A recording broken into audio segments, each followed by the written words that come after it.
So the ever elusive and missing in action Final Fantasy VII Ever Crisis has officially resurfaced with not only a brand new winter trailer, but an unfortunate big delay. So before we get into the details of the trailer, let's talk about that release date now. So initially, the game was supposed to have its closed beta in 2022, but the closer we got to the end of the year, we weren't seeing anything in regards to Crisis. No trailers, no blog posts, no tweets, nothing. And myself and many others started to question what is going on with Ever Crisis. Where is it?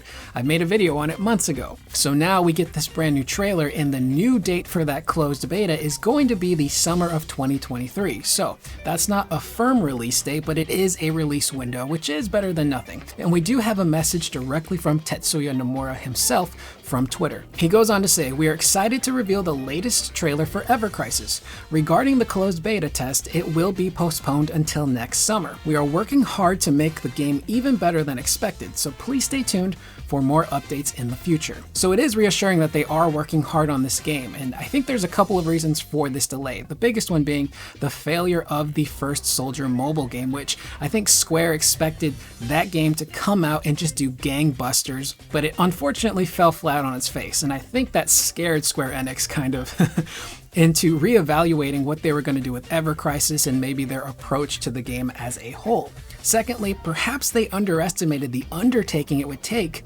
to bring this entire compilation of Final Fantasy VII back in a remake format. Keep in mind, they're even taking something like Advent Children, which was a film, and somehow turning that into a game. Now, unfortunately, it looks like this game is still going to be mobile only, so iOS and Android, which, don't get me wrong, I know there's a lot of Final Fantasy fans that want to play this game on mobile because they don't have a PC or they don't have a powerful console, so mobile is their only option. But I do hope that Square does reevaluate the release format for this game, and I hope they consider porting it to PC and to console. You're going to reach the largest audience that way, and let's be honest, something like Ever Crisis in its scope deserves to be on a console and a PC. It makes zero sense to leave it locked to mobile devices. So let's go ahead and talk about the trailer. So in this trailer, we actually get a really good look at the UI for Ever Crisis. We can see that there's the different games that you can choose from. In this trailer, they only show Final Fantasy VII and Crisis Core, which makes sense. Crisis Core is releasing this week, so you want to promote that as much as you can, but it looks like there's going to be chapter selections as well as subsection selections as well. So you can go back to a chapter, maybe there's a specific fight you want to redo or grind a certain area or do a boss battle.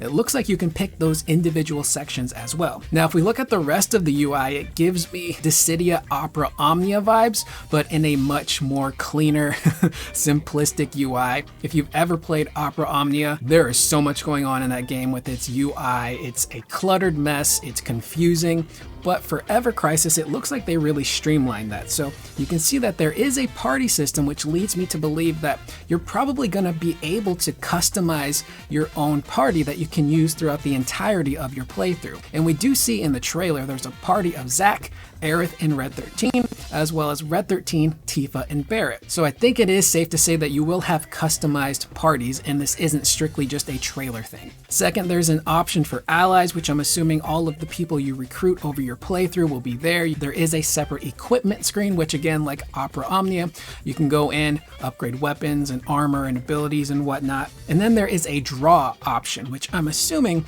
is like a lottery-based thing where you're going to go in and maybe daily or weekly, you'll have, a certain amount of tickets that allow you to draw a character or a new weapon or a new outfit. In the footage itself, we do see a lot of Crisis Core stuff, so Zack versus Ifrit. We do get a glimpse at the Chocobo farm, which is really cool. So obviously 7 Rebirth is going to be coming out in either late next year or early 2024. So getting a glimpse at what the Chocobo farm looks like in Ever Crisis is almost kind of giving us a peek at what the Chocobo farm could look like in 7 Rebirth. So this is really cool. We also get to see Aerith in that wedding dress outfit, and we see Zack get this really kind of royal guard looking kind of armor set, which has these cool armor pads, and it's like a long coat that's purple with gold trim and gloves and boots, and it actually looks pretty cool. And again, that's what this game is. It's a free-to-play gacha game where you're buying outfits and weapon skins.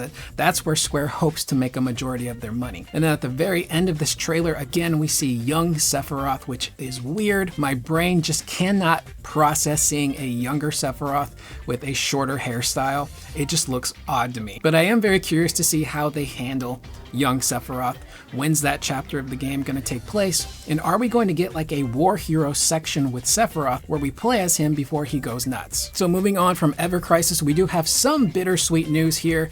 So Crisis Core is releasing this week, which pretty much marks the end of my Crisis Core coverage because I'm assuming the game's going to come out and then there's nothing else to talk about. And I've been covering Crisis Core religiously since the reveal trailer, and this is literally like every single week since that trailer there was new information dropping, and I tried my best to gather it all and cover it and put it on this channel, and my channel has actually grown a lot because of it. So if you're someone who found me through that Crisis Core coverage, thank you so much. Thank you everyone who liked and subscribed and shared and commented. It really helped out a lot. And just because Crisis Core is ending, that doesn't mean we're done with Final Fantasy. I'm still covering that franchise on my channel. We got Final Fantasy 16 on the horizon. We got 7 Rebirth coming out in like a year and a half, maybe 2 years. And then of course there's the elephant in the room, which is the Final Fantasy IX remake, which Square has to acknowledge eventually. So Crisis Core may be coming to an end, but there's still a lot of Final Fantasy left. And if you want to keep up with all that, feel free to subscribe. And in our last story, we have that information regarding the 35th anniversary live stream event for the entire Final Fantasy series. Now, the full name of this event is the Super Long Let's Play 35th Anniversary Event, which is a lot. And it's taking place starting today on December 13th, and it's going to end on the 18th, which is the actual anniversary date for the Final Fantasy franchise. And on this event, they're going to have a bunch of different guests talking about the series and their favorite games and favorite moments. And on the first live stream today, they're going to have Yoshinori Kitase and Mariko Sato on, probably to talk about Crisis Core, but I'm crossing my fingers that maybe Kitase can give us a little nugget of information in regards to 7 Rebirth.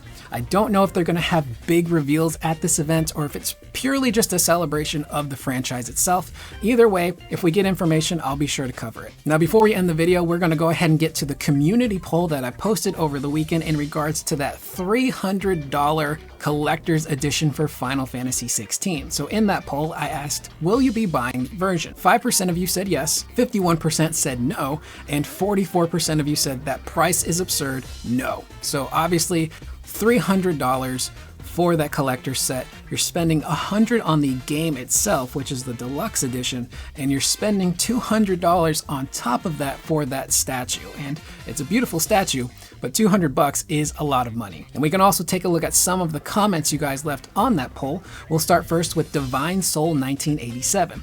They say they should make customizable bundles on their own website. You pick what you want: figure, steel case, soundtrack, art book, strategy guide, etc.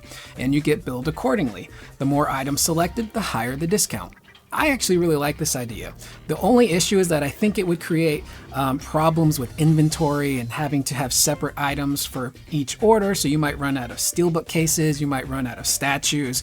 That's the only issue, but it would be nice to have a create your own bundle feature on Square's website. And second, we have Tintin Thomas saying, I will be buying it, but I don't think it's worth it. That's one of the things about being a fan. You sometimes buy stuff you just do not need or it isn't worth it, but because you're such a huge fan, it just feels wrong not to have it. So that is pretty much the video. I am Curious Corduroy. Please leave any of your guys' thoughts in the comments down below. What are you thinking about Ever Crisis? I will see you guys in the next video. Please remember to always be excellent to one another.